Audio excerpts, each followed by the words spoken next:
Hi hello everyone, welcome back to Valli Rams kitchen. మన కిచెన్లో అన్ని వంటలు కూడా చాలా సింపుల్గానే స్మార్ట్గానే చేసేస్తున్నాం కదా. ఈ రోజు రెసిపీ వచ్చేసి చిట్టి రొయ్యల కర్రీ. మరి ఈ చిట్టి రొయ్యల కర్రీని అయితే ఏదైనా రైస్లో కానీ లేదంటే చపాతీ కాంబినేషన్తో తింటే టేస్ట్ అయితే అదిరిపోతుంది. మరి ఆ రెసిపీని అయితే సింపుల్గా నా వేలో ఎలా ప్రిపేర్ చేస్తాననేది ఈ వీడియోలో చూపిస్తున్నాను. వీడియోని అయితే ఎక్కడ కూడా స్కిప్ చేయకుండా చూసేయండి. మరి కాలేసినందుకు మనమైతే ఈ చిట్టి రొయ్యల కర్రీ అయితే స్టార్ట్ చేసేద్దాం. ఈ చిట్టి రొయ్యలు అయితే మనకి నదుల్లో ఎక్కువగా దొరుకుతూ ఉంటాయి అన్నమాట. నార్మల్ రొయ్యల కన్నా ఈ చిట్టి రొయ్యలు టేస్ట్ అయితే వేరే లెవెల్లో ఉంటుందండి.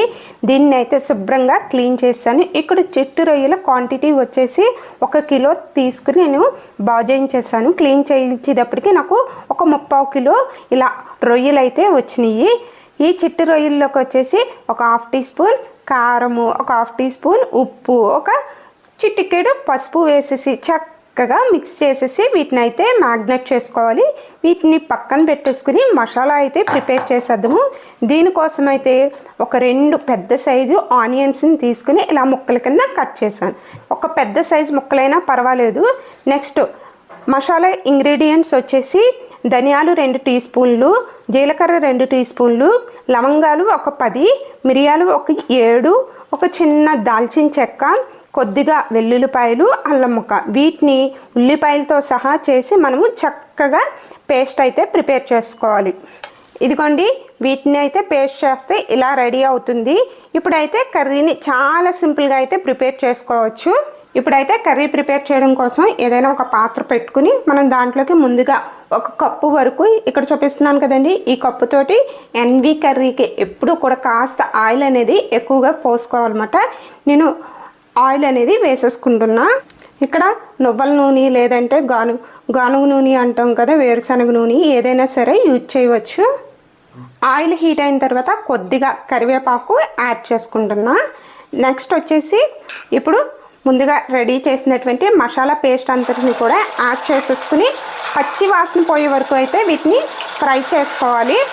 ఇదిగోండి, ఈ విధంగా అయితే మనం ఫ్రై చేసుకుంటూ ఉండాలి. ఫ్లేమ్ అనేది మీడియం టు లో ఫ్లేమ్ అయితే అడ్జస్ట్ చేసుకుంటూ ఫ్రై చేసుకుంటే మనకి మాడిపోకుండా ఉంటుంది. ఈ పేస్ట్ అనేది ఆనియన్ పేస్ట్ చక్కగా ఫ్రై అయిపోయింది కదా. ఈ స్టేజ్లో మనం ముందుగా మ్యాగ్నేట్ చేసినటువంటి ఈ చిట్టి రొయ్యల్ని యాడ్ చేసుకుంటున్నా. మనకి ఒక 1/2 అవర్ అయినా సరే ఇలా మ్యాగ్నేట్ చేసుకుంటే రొయ్యలకు ఉప్పు కారం అనేది చక్కగా పడుతుంది అన్నమాట. సో అందుకని ఈ ప్రాసెస్ అయితే చేసుకోండి. మనకి కర్రీ అనేది స్వీట్నెస్ రాకుండా ఉండాలంటే ఉల్లిపాయ క్వాంటిటీ అనేది తక్కువ ఉండాలి. అదేవిధంగా రొయ్యల క్వాంటిటీ కాస్త ఎక్కువగా ఉండే విధంగా చూసుకోవాలి. అప్పుడే మనకి స్వీట్నెస్ ఉండదు అండ్ మసాలా కూడా కాస్త ఎక్కువగానే ఉండాలన్నమాట. ఇప్పుడు ఈ రొయ్యలంతటికీ కూడా ఈ ఉల్లిపాయ పేస్ట్ పట్టించేసుకుని రొయ్యల్ని ఇప్పుడు ఒక 5 నుంచి 10 నిమిషాలు అయితే మూత పెట్టి ఫ్లేమ్ అనేది సిమ్లో పెట్టుకుని కుక్ చేసుకుంటే రొయ్య అనేది సాఫ్ట్గా కుక్ అవుతుంది అన్నమాట. చూసారు కదా, ఈ రొయ్యల్లోని వాటర్ తోటే మనకి పచ్చి రొయ్యలన్నీ కూడా చక్కగా కుక్ అయిపోయినాయి అన్నమాట. ఇప్పుడు కొంచెం దగ్గరగా వస్తుంది కదా, ఈ స్టేజ్లో సరిపడు ఉప్పు కారం కూడా యాడ్ చేసేస్తున్నా. కారం వచ్చేసి ఒక 2 టీ స్పూన్లు యాడ్ చేసుకుంటున్నా. ఉప్పు వచ్చేసి 1 టీ స్పూన్ యాడ్ చేసుకుంటే సరిపోతుంది. ఎందుకంటే ఆల్రెడీ మనము పచ్చి రొయ్యల్లో సాల్ట్ అనేది యాడ్ చేసుకున్నాం కదా. సన్నగా తరిగినటువంటి కొత్తిమీరను కూడా యాడ్ చేసేసుకోవాలి. ఇప్పుడు ఈ మూడింటిని చక్కగా మిక్స్ చేసేసుకుని మరి కాస్త దగ్గరికి రానిచ్చాక కొద్దిగా వాటర్ని కూడా యాడ్ చేసేసుకుని కుక్ చేసుకుంటే మనకి ఈ చిట్టి రొయ్యల కర్రీ అయితే రెడీ అయిపోతుంది. ఈ రొయ్యలు ఉడికించడానికైతే ఎక్కువ వాటర్ అయితే అవసరం లేదండి, కొంచెం వాటర్ అయితే సరిపోతుంది. నార్మల్గా టైగర్ ప్రాన్స్ ఉంటాయి కదా, వాటికైతే వాటర్ కంటెంట్ అనేది కాస్త ఎక్కువగా వేసుకోవాలి, లేదంటే రబ్బర్లా సాగుతాయి అన్నమాట. ఇప్పుడు మూత పెట్టి మనం దగ్గరగా ఉడికించుకోవడమే. ఇప్పుడు ఫ్లేమ్ అనేది మీడియం ఫ్లేమ్లో పెట్టుకుని కుక్ చేసుకోవాలి. ఫైనల్గా ఒక 5 మినిట్స్ ఉందనగా మనం గరం మసాలా అండ్ కొంచెం ఫ్రాన్స్ మసాలా కూడా యాడ్ చేసుకోవచ్చు. మీకు ఫ్లేవర్ని బట్టి యాడ్ చేసుకోండి. ఇదిగోండి, ఇక్కడ మనకి కర్రీ అనేది దగ్గరగా వచ్చింది కదా.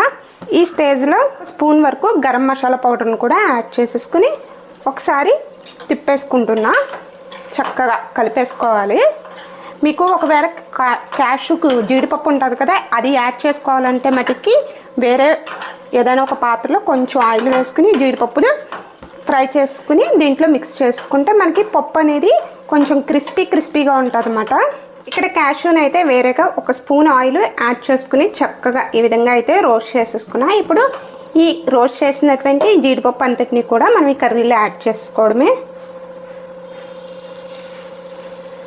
మంచి అరోమా వస్తుందండి ఇలా వేసుకుంటే, టేస్ట్ కూడా చాలా బాగుంటుందండి. ఇప్పుడు ఒకసారి మిక్స్ చేసుకుని చక్కగా ఏదైనా రోటీతో అయినా చపాతీతో అయినా సరే, లేదంటే రైస్తో అయినా సరే సర్వ్ చేసుకుంటే ఈ చిట్టి రొయ్యల కర్రీ అదిరిపోద్ది. మూత పెట్టి ఒక 2 మినిట్స్ ఉంచి స్టవ్ అయితే ఆఫ్ చేసుకుందాము. ఇదిగోండి 2 మినిట్స్ టైం అయితే కంప్లీట్ అయ్యింది. ఇప్పుడైతే మనం ఫైనల్గా స్టవ్ ఆఫ్ చేసుకుని మూత పెట్టేసుకుందాము. మనకి కర్రీ అయితే రెడీ అయిపోయింది. ఈ చపాతీలోకి ఈ చిట్టి రొయ్యల కర్రీ అయితే అదిరిపోతుంది అండి. చాలా చక్కగా వచ్చింది గ్రేవీ అయితే. ఇప్పుడు మనం టేస్ట్ అయితే చూసేద్దాము.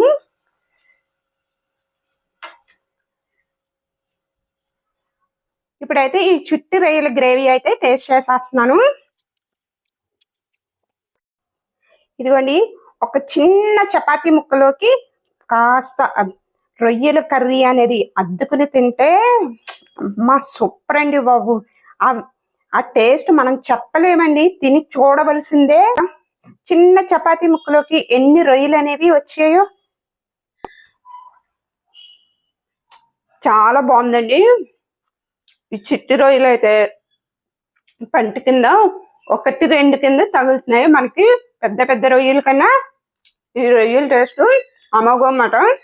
మనకి పెద్ద రొయ్యలకి చిన్న రొయ్యలకి డిఫరెన్స్ ఏంటంటే, పెద్ద రొయ్యల కన్నా చిన్న రొయ్యలకి ఉప్పు కారం మసాలా అనేది చాలా చక్కగా అయితే పడుతుంది. అండ్ రబ్బర్లో కూడా సాగవన్నమాట. నేనైతే ఈ రొయ్యలు ఎక్కువగా ప్రిఫర్ చేస్తూ ఉంటాను మా ఇంట్లో. ఈ కర్రీ అయితే చపాతీలోకే కాదండి, రైస్లోకి కూడా చాలా బాగుంటుంది. మరి నేను చేసినటువంటి ఈ చిట్టి రొయ్యల కర్రీ నచ్చినట్లయితే వీడియోని అయితే ముందుగా లైక్ చేయండి. అదేవిధంగా మీ ఫ్రెండ్స్ కి అండ్ రిలేటివ్స్ కూడా షేర్ చేయండి. ఇప్పటి వరకు మన ఛానల్ ని ఎవరైనా సబ్స్క్రైబ్ చేయకపోతే సబ్స్క్రైబ్ చేసేయండి. Thanks for watching.